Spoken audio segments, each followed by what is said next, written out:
Joyce, let's follow up on that real quick, because the bottom line is, how difficult will it be to prove that Trump understood the illegality of everything that he was doing, of this particular plot? If we're talking about the Justice Department having to prove that to prosecute a case, and I think that's what we're all talking about, it's difficult, but it's not impossible. Here's why it's difficult. There's no direct evidence. At least so far, we don't have those words coming out of Trump's mouth. What we have is something pretty close. We have people who say that they were with the president and they told him that it was illegal. None of them have said that he acknowledged the illegality. But that means that we use circumstantial evidence to get there. And prosecutors are no strangers to circumstantial evidence. In fact, in a courtroom, before a jury deliberates, judges will instruct the jury on the law, and they will explain to them that circumstantial evidence is as valid as direct evidence.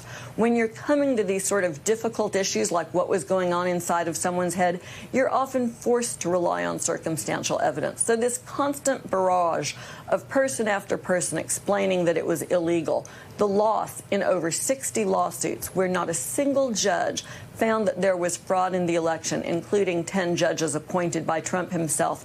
It's the amalgamation of all of this evidence that prosecutors would ultimately use if they indict Trump to establish his state of mind. Betsy, real quick for you, we also got the news that the January 6th committee is seeking to speak with Ginny Thomas, the wife of Supreme Court Justice Clarence Thomas, about her connections to Trump's attempts to overturn the election. What does the committee hope to learn from her testimony if it in fact happens?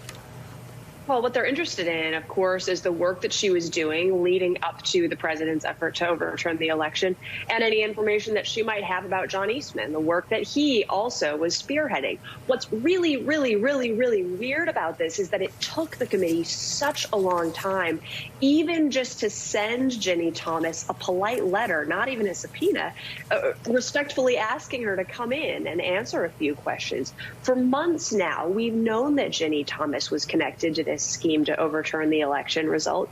That hasn't been a secret whatsoever. But despite the fact that this committee has been unusually aggressive in so many other ways, including subpoenaing multiple Republican members of Congress, which is a big deal, for whatever reason, they chose to proceed very much with kid gloves in the case of Ginny Thomas. And only now in the very 11th hour are they asking her nicely to answer some questions.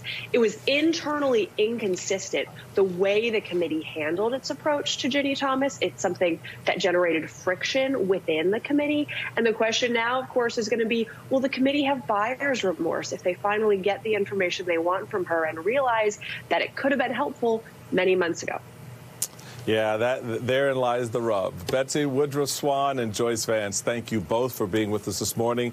Joining me now is Olivia Troy. She's the chief political strategist for the Renew America movement and served as senior advisor to Vice President Mike Pence. Olivia attended Thursday's January 6th hearing, where the committee explained just how dangerous a situation Trump put his vice president in on that day.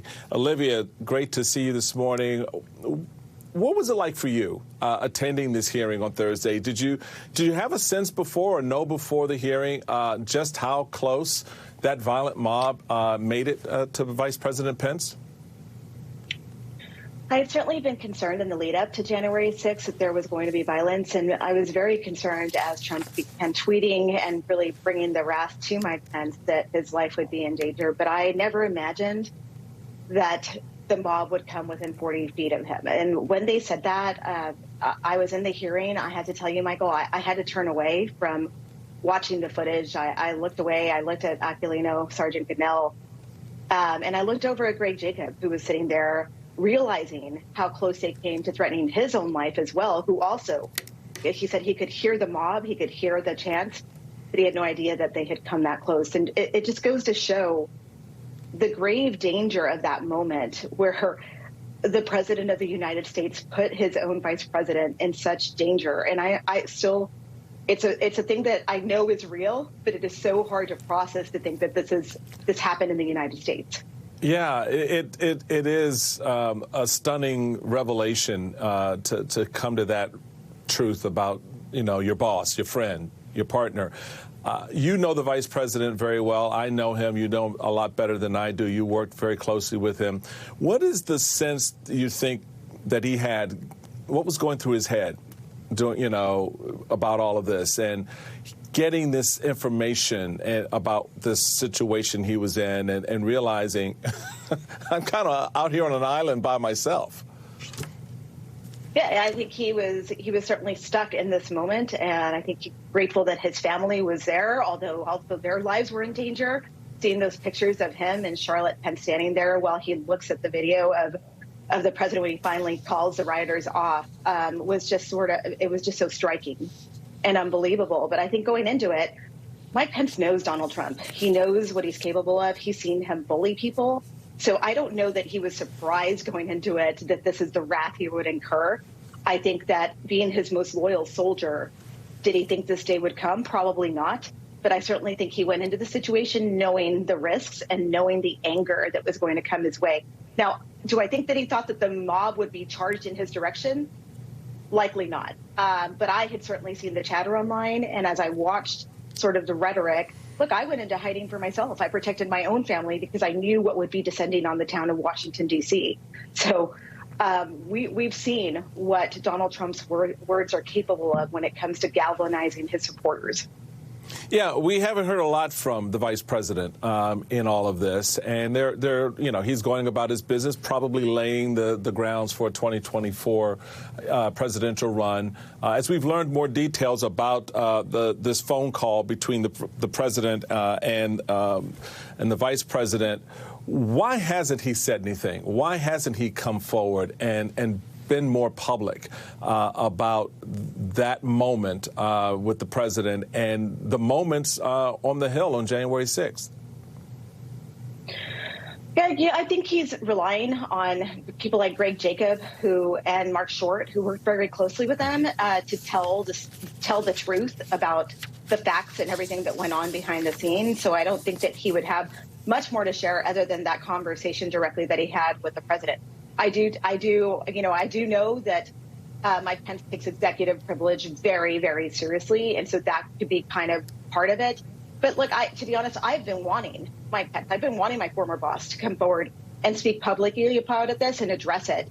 But I think you can't be half in and half out on the MAGA movement, right? And I think he's trying to balance both sides of the equation because he's looking at a 2024 presidential run. I think the better thing for the country would be to hear from Mike Pence directly, and maybe that would also impact this movement that continues to live on based on the lies of the stolen election. Because look, in the lead up to these June primaries, more than half of the governor's races across the country include an election-denying candidate.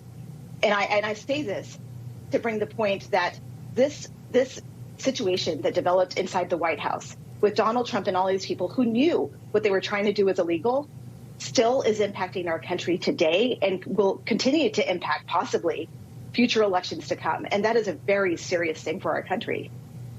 I couldn't agree with you more. Mike Pence, your voice is needed in this conversation. Country over MAGA. That's how this should work. Olivia Troy, former top aide to then Vice President Mike Pence. Thank you, as always, for being a part of the program. Still ahead, no one knows the extent of Donald Trump's bullying and grifting quite like his former fixer, Michael Cohen. He joins me next. And we dig into the very real danger former Vice President Mike Pence faced on that dark day. Make no mistake about the fact that the vice president's life was in danger. A recent court filing by the Department of Justice explains that a confidential informant from the Proud Boys told the FBI the Proud Boys would have killed Mike Pence if given a chance. This witness, whom the FBI affidavit refers to as W1, stated that other members of the group talked about things they did that day, and they said that anyone they got their hands on, they would have killed, including Nancy Pelosi. W1 further stated that members of the Proud Boys said that they would have killed Mike Pence if given a chance.